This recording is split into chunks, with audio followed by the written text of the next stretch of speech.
दुर्गापुरा में शिव दुर्गा विकास समिति द्वारा आयोजित पद्म पुराण कथा में शुक्रवार को भगवान विष्णु के वाहन गरुड़ और भगवान भोले की पुत्री अशोक सुंदरी के उत्पन्न होने की कथा का सारांश कथावाचक पंडित बृजमोहन महाराज ने सुनाया। पद्म पुराण कथा में भगवान विष्णु के वाहन गरुड़ की उत्पत्ति एवं गरुड़ द्वारा अपनी माता विंता को कद्रू की दासीत्व से मुक्ति दिलवाई एवं भगवान शंकर की पुत्री अशोक सुंदरी के आविर्भाव की कथा और अशोक सुंदरी की तपस्या व अशोक सुंदरी की पूजा, समस्त तीर्थों का फल एवं उनकी महिमा का वर्णन किया गया। रखना, सावधानी रखना। तुम सबको तो कहा जाओगे, लेकिन वहां कोई ब्राह्मण हो तो ब्राह्मण को छोड़ देना। सातस्य गलके गाढ़म लाल गीति द्विजस तदाहा बवितुम गलितुम चापिना शशाक द्विजोत्तमाहा। ऋषियों ने कहा, उन्होंने लिखा लिया गरुड़ जी ने, किंतु पहचान नहीं होने के कारण उन्होंने एक ब्राह्मण को भी उठाया और मुंह में रखा। गरुड़ जी ने जैसे ही उस ब्राह्मण को खाने का प्रयास किया, उसको निगल पाते तो ना तो निगल पा रहे थे ना बवन कर पा रहे थे। गरुड़ जी सोच रहे कि मैं इसे अंदर निगल जाऊं, तो अंदर भी निगल नहीं पा रहे, कंठ में जाकर के, और वो ब्राह्मण फंस गए। अब फिर गरुड़ ने सोचा कि मेरे साथ में तो फिर संकट खड़ा हो गया, मेरे गले में कोई जीव फंस गया है। गरुड़ उस समय अपने पिताजी के पास में गए, कश्यप जी से कहने लगे कि पिताजी ये कंठ में क्या हो गया, ये जो जीव लिया वो ना अंदर जा रहा है ना बाहर आ रहा है। तो महर्षि कश्यप जी ने कहा कि मैंने तुमसे कहा ही था पुत्र, तुम पापियों को अंदर ग्रहण कर जाना, उनको खा जाना, लेकिन किसी ब्राह्मण को गलती से मुंह में मत ले लेना। परंतु तुमने ब्राह्मण को अपने कंठ में उतार लिया। उसी समय कश्यप जी ने उस ब्राह्मण से कहा, ब्राह्मण तुम गरुड़ के कंठ में फंसे हुए हो, एक काम करो, मेरी ओर आओ, इधर आओ, मैं तुम्हारे उद्धार का उपाय बताता हूं। ब्राह्मण ने कहा, ना मैं नहीं आऊंगा। बोले क्यों नहीं आओगे?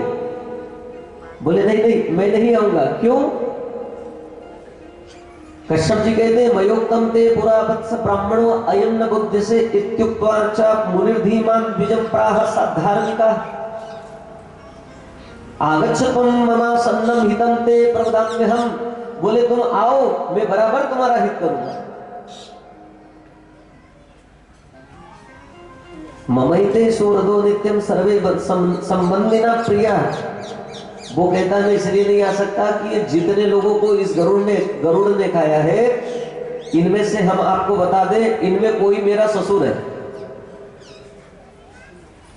कोई ब्राह्मण कहता है कि इनमें कोई मेरा ससुर है, कोई मेरा साला है, सबके साथ में अकल्याणकारी नरकों में भी जाऊंगा, इनके साथ साथ ही जाऊंगा। परंतु कश्यप जी ने विचार किया कि इन अधमों के साथ साथ में तुम अपना जीवन क्यों बेकार कर रहे हो? कश्यप जी ने कहा, ब्राह्मण ये तो वह लोग थे, पापी लोग, जिनको गरुड़ ने खा लिया, इनके साथ तुम अपना जीवन क्यों गंवाना चाहते हो? बात मान लो। आगच्छतुम मम सन्नम हितं ते प्रवदाम्यहम्। और वो सुनने के लिए राजी नहीं, बिल्कुल तैयार ही नहीं। ब्राह्मण ने कहा, तो जो भी होगा इनके साथ ही होगा। अब कश्यप जी ने कहा, गरुड़ यदि तुम्हारे कंठ में ही, ब्राह्मण ने तुरंत कह दिया, बोले हे कश्यप जी महाराज, ना तो मैं अंदर जा पा रहा हूं ना बाहर निकल पा रहा हूं, और मैं सच कह रहा हूं कि मैं गरुड़ के कंठ में ही प्राण छोड़ दूंगा, और यदि मेरे प्राण चले गए तो गरुड़ को ब्रह्म हत्या लगेगी, ये ब्रह्म हत्या का दोषी होगा। आपको कश्यप जी और घबराए। कश्यप जी ने कहा कि वाकई यदि कंठ में ब्राह्मण ने प्राण छोड़ दिए तो मेरे पुत्र गरुड़ को ब्रह्म हत्या लग जाएगी। और ब्रह्म हत्या ऐसी है कि वो इंद्र सहस्त्र वर्ष तक उन्हें कमल नाल में छिपकर रहना पड़ा, फिर भी उससे मुक्त नहीं हो पाए। तो ऐसे में क्या किया जाए? कश्यप जी बोले, तुम ब्राह्मणों के वंश में उत्पन्न होकर पुरुषास्ते प्रतिष्ठन्ते घोरे च निर्यत ध्रुवम चिराय निष्कृतिस्तेषां नेवास्पीह कथंचन सर्वाश्चैव। ब्राह्मणों के कुल में उत्पन्न होने के बाद चांडालों के साथ में पतित हो गए हो।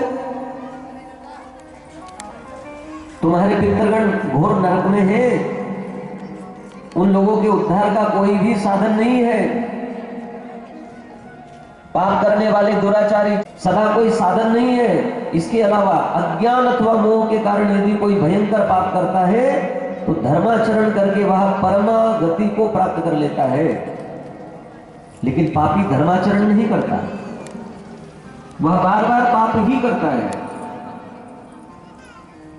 जिस तरह पत्थर की बनी नाव पर बैठने वाला व्यक्ति सागर में डूब जाता है, उसी तरह वह व्यक्ति भी पतित हो जाता है।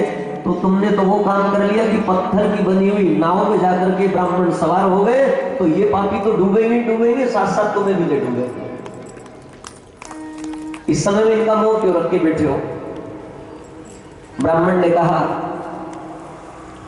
यदि ये पक्षी गरुड़ मेरे बांधवों के साथ मुझे नहीं छोड़ता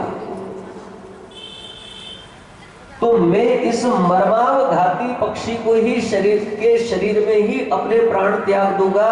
मुझे भी छोड़ना पड़ेगा और जिनको इसने खाया है उनको भी छोड़ना पड़ेगा। कश्यप जी ने कहा, बड़ा संकट खड़ा कर दिया है ब्राह्मण ने। इसलिए कहते भैया, ब्राह्मण देवता है ना, ब्राह्मण से शत्रुता अच्छी नहीं होती है। देवता भी घबराते हैं ब्राह्मण से। अब उसके बाद पिता की आज्ञा से दोषों को जानकर गुरु ने भवन कर दिया। उसके बाद वे सब केश तथा दाढ़ी मूछ से रहित हो गए और यवन भोजन प्रेमी हो गए। जो कुछ निकले वो यवन भोजन प्रेमी हुए। उनकी दाढ़ी बहुत कम हो गई। अग्नि में नंगे रहने वाले वे पापी दक्षिण दिशा में चले गए। वे नाम लेने योग्य भी नहीं है। वे भयंकर तथा प्राणियों का वध करने वाले, गौ को मारने वाले, कुछ नैऋत्य कोण में चले गए। खरपर जाति वाले पश्चिम और पूर्व दिशा में चले गए, भयंकर पापी हुए। कुछ तुर्क क्षेत्र में चले गए। आप देखते हैं कई जगहों पर जब हम अपने बाहर कहीं जाते हैं तो वहां देखते हैं बड़े म्लेच्छ प्रकृति के मनुष्य हैं जो नाना प्रकार के जीवों को ऐसे सजा सजा करके रखते हैं और ऐसे ऐसे जीवों का आहार ले लेते हैं वह लोग कि आपको कह नहीं सकते। यहां तक कि वो लोग सर्पों को भी नहीं छोड़ते। तो अब बताइए, इनसे बड़ा राक्षस और कौन होगा? ये सब म्लेच्छ है।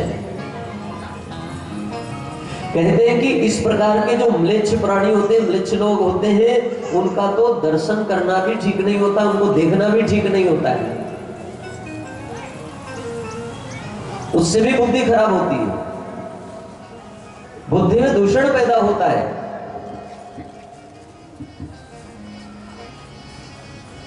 इस तरह से गरुड़ जी महाराज ने ये सब तो कर लिया, इनको भी छोड़ दिया।